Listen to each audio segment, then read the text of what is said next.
Welcome students. ತ್ರಿಭುಜದಲ್ಲಿ ಪಾಠದಲ್ಲಿ ಬರುವಂತ ಈ ಎಕ್ಸರ್ಸೈಸ್ ನಾವು ಸಾಲ್ವ್ ಮಾಡೋಣ. ಇಲ್ಲಿ ಪ್ರಶ್ನೆ ನಂಬರ್ 1 ಇದೆ. ಓಕೆ, ಆವರಣದಲ್ಲಿ ಕೊಟ್ಟಿರುವ ಪದಗಳಿಂದ ಸೂಕ್ತವಾದ ಪದವನ್ನು ಆರಿಸಿ ಬಿಟ್ಟ ಪದವನ್ನು ತುಂಬಿಸಿ ಅಂತಿದೆ ಇಲ್ಲಿ.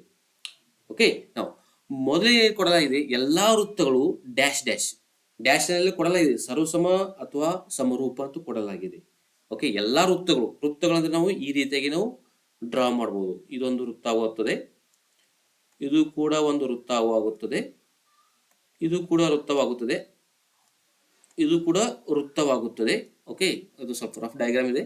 ಇದು ಕೂಡ ವೃತ್ತವಾಗುತ್ತದೆ, ಇಲ್ಲಿಯೂ ಕೂಡ ವೃತ್ತವಾಗುತ್ತದೆ. ಎಲ್ಲಾ ವೃತ್ತಗಳು ಆಕಾರದಲ್ಲಿ ಒಂದೇ ಇದೆ, ಆದ ಗಾತ್ರ ಬೇರೆ ಬೇರೆ ಆಗಿದೆ. ಸರ್ವಸಮವೆಂದರೇನು? ಆಕಾರ ಮತ್ತು ಗಾತ್ರ ಒಂದೇ ಇರಬೇಕು, ಅದಕ್ಕೆ ನಾವು ಸರ್ವಸಮ ಅನ್ನುತ್ತೇವೆ. ಸಮರೂಪ ಅಂದ್ರೇನು? ಆಕಾರ ಒಂದೇದ್ದು, ಗಾತ್ರ ಬೇರೆ ಬೇರೆ ಆಗಿರುತ್ತೆ. ಬೇರೆ ಆಗಿರಬಹುದು ಅಂದ್ರೆ ಆಕಾರ ಗಾತ್ರದಲ್ಲಿ ಒಂದೇ ಇರುವುದಿಲ್ಲ, ಅಂದ್ರೆ ಆಕಾರ ಮಾತ್ರ ಒಂದಿರುತ್ತದೆ, ಅದಕ್ಕೆ ನಾವು ಸಮರೂಪ ಎನ್ನುತ್ತೇವೆ. ಈ ಆಕೃತಿ ನೋಡಿದರೆ ಎಲ್ಲಾ ವೃತ್ತಗಳ ಗಾತ್ರ ಬೇರೆ ಬೇರೆ ಇದೆ, ಆದ್ರೆ ಆಕಾರ ಒಂದೇ ಇದೆ, ಅದಕ್ಕೆ ನಾವೇನುತ್ತೇವೆ? ಸಮರೂಪ. ಇಲ್ಲಿ ನಾವು ಸಮರೂಪ ಎಂದು ನಾವು ಬರೆಯಬಹುದು. ಏಕೆಂದರೆ ಇಲ್ಲಿ ಆಕಾರ ಒಂದೇ ಇದೆ, ಗಾತ್ರ ಬೇರೆ ಆಗಿದೆ. ಎಲ್ಲ ವೃತ್ತಗಳು ಬೇರೆ ಬೇರೆ ಗಾತ್ರವನ್ನು ಹೊಂದಿದೆ. ಓಕೆ, ಎರಡನೇದು ಎಲ್ಲಾ ವರ್ಗಗಳು ಸಮರೂಪ ಅಥವಾ ಸರ್ವಸಮ. ಓಕೆ, ಸರ್ವಸಮ ಅಂದ್ರೆ ಆಕೃತಿ ಮತ್ತು ಗಾತ್ರ ಎಲ್ಲಾ ಆಕೃತಿಗಳು ಒಂದೇ ಆಗಿರಬೇಕು.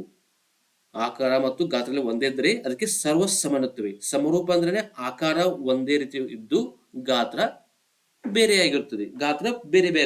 ಅಂದ್ರೆ ಇಲ್ಲಿ ವರ್ಗ ಅಂತ ಹೇಳಿದೆ. ವರ್ಗ ಅಂದ್ರೆ ಚೌಕ. ಬಾಹುಗಳು ಮತ್ತು ಕೋನ ಒಂದೇ ಬಾಹುಗಳು ಸರ್ವಸಮವಾಗಿದ್ದು ಕೋನವು ಕೂಡ 90 ಡಿಗ್ರಿ ಇರುತ್ತದೆ, 90 ಡಿಗ್ರಿ. ಇದು ಒಂದು ವರ್ಗ, ಚೌಕ. ಓಕೆ, ಸ್ಕ್ವೇರ್ ಅಂತ ಅನ್ನಬಹುದು. ಇದು ಒಂದು ಸ್ಕ್ವೇರ್. ಓಕೆ, ಇದು ಕೂಡ ಒಂದು ಸ್ಕ್ವೇರ್.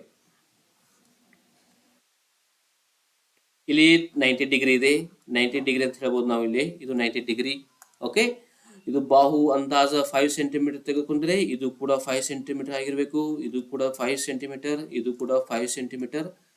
ಇದು ಆಕೃತಿ ನೋಡಿ, ಇಲ್ಲಿ 90 ಡಿಗ್ರಿ ಇದೆ, ಇದು 2 ಸೆಂಟಿಮೀಟರ್ ತೆಗೆದ್ರೆ ಎಲ್ಲಾ ಬಾಹುಗಳು ಒಂದೇ ಅಳತೆಯನ್ನು ಹೊಂದಿರುತ್ತದೆ. ಇದು 1 ಸೆಂಟಿಮೀಟರ್ ತೆಗೆದುಕೊಳ್ಳೋಣ. ಇದು 1 ಸೆಂಟಿಮೀಟರ್, ಇದು 1 ಸೆಂಟಿಮೀಟರ್, ಇದು 1 ಸೆಂಟಿಮೀಟರ್. ಕೋನ 90 ಡಿಗ್ರಿ ಇರುತ್ತೆ ಇಲ್ಲಿ. ಓಕೆ, ನಾವು ಮತ್ತೊಂದು ನಾವು ತೆಗೆದುಕೊಂಡರೆ ಈ ರೀತಿಯಾಗಿ, ಓಕೆ, ಸ್ವಲ್ಪ ಆಕೃತಿ ಹತ್ತದಾದ ನಡೆಯುತ್ತೆ. ಇದು 90 ಡಿಗ್ರಿ, ಇದು 90 ಡಿಗ್ರಿ. ವರ್ಗದಲ್ಲಿ ಕೋನ 90 ಡಿಗ್ರಿ ಆಗಿರುತ್ತದೆ. ಇಲ್ಲಿ ನಾವು 7 ಸೆಂಟಿಮೀಟರ್ ಅನ್ನಬಹುದು. ಇದು ಕೂಡ 7 ಸೆಂಟಿಮೀಟರ್ ಆಗುತ್ತದೆ, ಇದು ಕೂಡ 7 ಸೆಂಟಿಮೀಟರ್, ಇದು ಕೂಡ 7 ಸೆಂಟಿಮೀಟರ್. ಓಕೆ, ಇದರಿಂದ ತಿಳಿಯುವುದೇನೆಂದರೆ ಗಾತ್ರದಲ್ಲಿ ಬೇರೆ ಬೇರೆ ಆಗಿದೆ, ಆದ್ರೆ ಆಕಾರದಲ್ಲಿ ಒಂದೇ ಇದೆ. ಓಕೆ, ಗಾತ್ರ ಅದು ಬೇರೆ ಬೇರೆ ಆಗಿದೆ ಈ ಆಕೃತಿಗಳಲ್ಲಿ, ಚೌಕದಲ್ಲಿ ಅಥವಾ ವರ್ಗದಲ್ಲಿ, ಆದರೆ ಆಕಾರ ಒಂದೇ ಇದೆ, ಚೌಕಾಕಾರದಲ್ಲಿದೆ. ಓಕೆ, ಎಲ್ಲಾ ವರ್ಗಗಳಿಂದ ಸಮರೂಪ ಅಥವಾ ಸರ್ವಸಮ ಅಂದರೆ ಆಕೃತಿ ಗಾತ್ರ ಸಮವಾಗಿರಬೇಕು. ಆದರೆ ಇಲ್ಲಿ ಗಾತ್ರ ಬೇರೆ ಇದ್ರೆ ಆಕೃತಿ ಒಂದೇ ಇದೆ, ಆದ್ದರಿಂದ ನಾವು ಇಲ್ಲಿ ಸಮರೂಪ. ಇವು ರೂಪವನ್ನು ಸಮವನ್ನು ಹೊಂದಿದೆ, ಸಮರೂಪ ಅಂತ ಹೇಳಬಹುದು. ಓಕೆ, ಮೂರನೇದು ನೋಡಿ, ಎಲ್ಲಾ ತ್ರಿಭುಜಗಳು ಸಮರೂಪ, ಸಮದ್ವಿಭುಜ ಆಗುತ್ತದೆ ಅಥವಾ ಸಮಬಾಹು ಆಗುತ್ತದೆ. ಇಲ್ಲಿ ಎಲ್ಲಾ ಸಮಬಾಹು ತ್ರಿಭುಜಗಳು ಸಮರೂಪವಾಗಿರುತ್ತವೆ. ಓಕೆ, ನಾಲ್ಕನೇ ನೋಡಿ.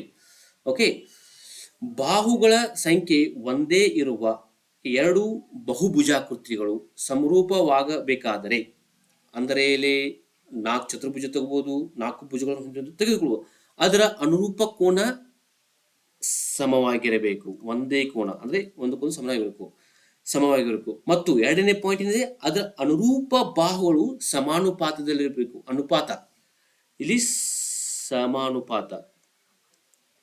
ಓಕೆ, ಸಮಾನುಪಾತದಲ್ಲಿರಬೇಕು, ಅಂದ ಮಾತ್ರ ಅದು ಸಮರೂಪ ಬಹುಭುಜಾಕೃತಿ ಆಗಲು ಸಾಧ್ಯವಾಗುತ್ತದೆ. ಈ ವಿಡಿಯೋ ನಿಮಗೆ ಇಷ್ಟವಾದರೆ ಸಬ್ಸ್ಕ್ರೈಬ್ ಮಾಡಿ, ಲೈಕ್ ಮಾಡಿ, ಕಮೆಂಟ್ಸ್ ಕೂಡ ಹಾಕಿ. ಸಬ್ಸ್ಕ್ರೈಬ್ ಮಾಡೋದ್ರಿಂದ ಮುಂದೆ ಬರುವಂಥ ವಿಡಿಯೋ ನೋಟಿಫಿಕೇಶನ್ ನಿಮಗೆ ಸಿಗುತ್ತದೆ.